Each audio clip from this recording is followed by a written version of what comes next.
Bismillahirrahmanirrahim. Assalamualaikum warahmatullahi wabarakatuh. Alhamdulillahirrahmanirrahim. Hamdan syakirin wa bihi nasta'in ala umuri dawalin wa ala alihi wa sahbihi ajma'in. Amma ba'du. Bagaimana anak-anak kabarnya pada hari ini? Sehat semuanya ya? Insyaallah sehat. Siapa yang hadir? Hadir semua. Alhamdulillah hadir semua. Insyaallah pada pertemuan ini kita kembali dalam pembelajaran fikih ya. Nah, sebelum kita mulai pembelajaran, mari kita buka agenda pembelajaran kita dengan membaca basmalah dan doa sebelum belajar. Bismillahirrahmanirrahim.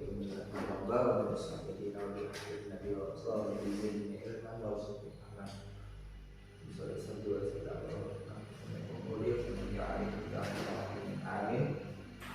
Oke, alhamdulillah. Langsung saja. Insya Allah pada pertemuan kali ini kita akan membahas tentang salah satu syariat Islam yang seluruh muslim sering melaksanakannya, yaitu di dua hari agung dalam Islam. Dua hari raya, yang pertama ada Idul Fitri, yang kedua ada Idul Adha. Nah, kita akan membahas yang Idul Adha ini. Nah, kalau Idul Fitri tanggal 1 Syawal. Nah, kemudian kalau Idul Adha tanggal berapa? Ya, benar, 10 Zulhijjah.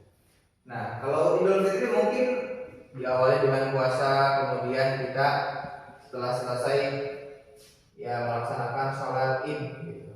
Idul Fitri 2 rakaat di masjid, kemudian sesuai dengan budaya kita saling bermaaf-maafan gitu, silaturahim ke keluarga. Nah, kemudian hari raya yang kedua itu Idul Adha. Ini juga sama istimewanya. Nah, dalam Idul Adha ini, nah ada satu syariat yang dianjurkan dalam Islam, yaitu namanya berkurban. Nah, berkurban ini ya secara umum pengertiannya itu menyembelih hewan gitu untuk dikurbankan, yang nanti dagingnya itu dibagikan, ada yang ke keluarga, kemudian ke fakir miskin atau masyarakat sekitar, seperti itu. Nah, mungkin kalian juga udah tahu lah seperti itu. Nah, kemudian kurban. Ketika berbicara kurban, hukumnya apa sih kurban? Hukum. Oke, ada yang tahu hukum kurban apa? Nah, secara umum hukum kurban ini adalah sunnah muakkad.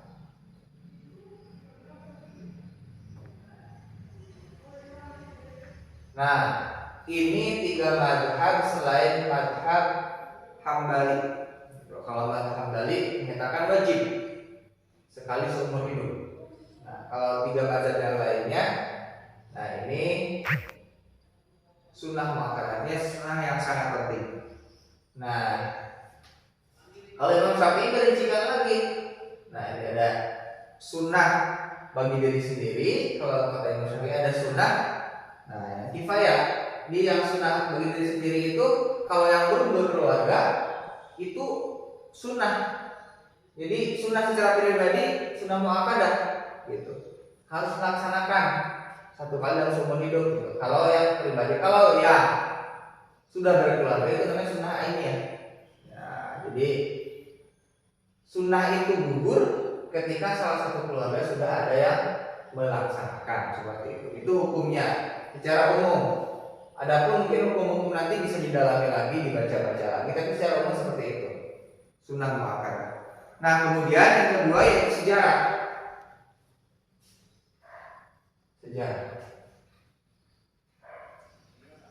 Oh iya Pak, untuk dasar hukum kurban ini ada hadis, sebenarnya ada juga firman Allah ya dalam surat yang tentunya sangat familiar kita dengar, yaitu surat Al-Kautsar, inna a'tainakal kautsar fasholli lirabbika wanhar inna syani'aka huwal abtar. Nah, itu Ada satu dalil yang memerintahkan Allah kepada Rasul untuk berkurban. Nah, kemudian sejarahnya. Nah, kurban ini di zaman Rasulullah bukan yang pertama, bukan disunahkan atau diperintahkan di zaman Rasulullah, tetapi apa? Ini sejarahnya dulu, gitu. Ketika Nabi Ibrahim lewat mimpinya Allah kasih wahyu untuk menyembelih anaknya yaitu Ismail. Itu di dalam surat Shofat ya. Ketika itu Nabi Ibrahim kurang lebih redaksinya menyatakan atau berbicara kepada Ismail bahwa Nabi Ibrahim itu bermimpi menyembelih anaknya. Kemudian Nabi Ibrahim menyatakan pendapatnya kepada Ismail. Kemudian luar biasa Ismail ketika itu dia menjawab, ketika itu adalah perintah Allah, maka laksanakanlah wahai ayahku, gitu. Kurang lebih seperti itu. Maka niscaya, Ismail itu ridho gitu. Ketika itu datang dari Allah, tidak ada penolakan sedikit pun. Maka melihat kesungguhan itu, melihat kesungguhan Nabi Ibrahim dan Nabi Ismail, maka digantilah oleh Allah, ditakdirkan bahwa yang mereka sendiri bukan Ismail tapi seekor domba, seperti itu. Nah, itu sejarahnya. Jadi kurban ini dulu asal muasalnya pertamanya itu adalah ketika zaman Nabi Ibrahim, seperti itu. Nah, kemudian ketentuan hewan kurban. Nah, tentu ketentuan hewan kurban ini secara umum nggak boleh cacat. Ya, hewan itu harus benar-benar sempurna bentuk tubuhnya, nggak ada kecacatan, kemudian sehat, gitu. Jadi harus bagus lah, dengan kualitas yang bagus untuk kurban. Terbaik lah, nggak boleh misalkan hewan yang cacat, misalkan matanya yang satu buta, nggak boleh, atau telinganya nggak ada, nggak boleh. Tapi harus benar-benar sempurna. Nah, terus apa aja sih hewan yang boleh dikurbankan? Nah, kalau secara umum yang kita ketahui itu ada kambing, domba, kemudian sapi atau lembu, unta. Nah, dan yang kelima adalah kerbau. Nah, itu adalah hewan-hewan yang boleh dikurbankan. Seperti itu. Nah, kemudian usianya juga harus benar-benar gitu. Kalau domba minimalnya 1 tahun, kalau unta 5 tahun, kalau sapi kurang lebih 2 tahunan. Nah, itu baru boleh dikurbankan. Jangan sampai masih anak-anak, masih kecil, baru itu dikurbankan, itu tidak dianjurkan, seperti itu. Nah, kemudian setelah hewan-hewan itu, kemudian tata caranya dari segi penyembelihan. Nah, itu tentunya menggunakan alat yang tajam. Nggak boleh misalkan menggunakan alat yang kurang tajam, karena itu akan menyakiti hewan. Jadi silakan ketika menyembelih hewan kurban itu menggunakan alat yang tajam. Nah, kemudian setelah ini nanti akan ditugaskan ya. Nah, kemudian pemanfaatan daging kurban. Nah, dari segi pemanfaatan, jadi daging kurban ini dari beberapa riwayat menyatakan hasil dari sembelihan daging kurban itu 1/3 dibagikan untuk keluarga penyembelih, bukan penyembelih, keluarga kurban, gitu. Untuk kurban dan keluarganya. Kemudian 1/3 dibagikan ke fakir miskin. Kemudian 1/3 lagi dibagikan ke masyarakat sekitar. Seperti itu. Jadi ketika kurban itu diusahakan jika dagingnya cukup dan memadai, nah masyarakat sekitar itu harus kebagian. Artinya ketika ada hari Idul Adha itu semua berbahagia, gitu. Karena apa ya? Pertama itu dapat, misalkan kalau fakir miskin mungkin yang setahun itu nggak pernah makan daging, nah usahakan ketika Idul Adha itu dibahagiakan karena mendapat jatah daging kurban, seperti itu. Justru di sanalah kemuliaan Islam gitu. dengan adanya kurban ini mungkin fakir miskin yang tadinya itu jarang banget dapat daging, nah ketika Idul Adha bisa mendapatkan daging gitu yang tadinya jarang, nah sekali sekali lah minimal seperti itu. Nah itu ya. Nah mungkin itu secara sekilas untuk tentang kurban. Ada yang ditanyakan? Tidak ada? Oke, kalau nggak ada, bilang nanti semuanya. Nah,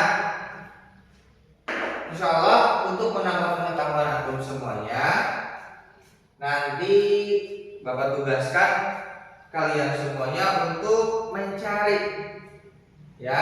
Nanti minggu depan dikumpulkan sebagai tugas mandiri, itu silakan dicari sunnah-sunnah dalam penyembelihan hewan kurban seperti itu.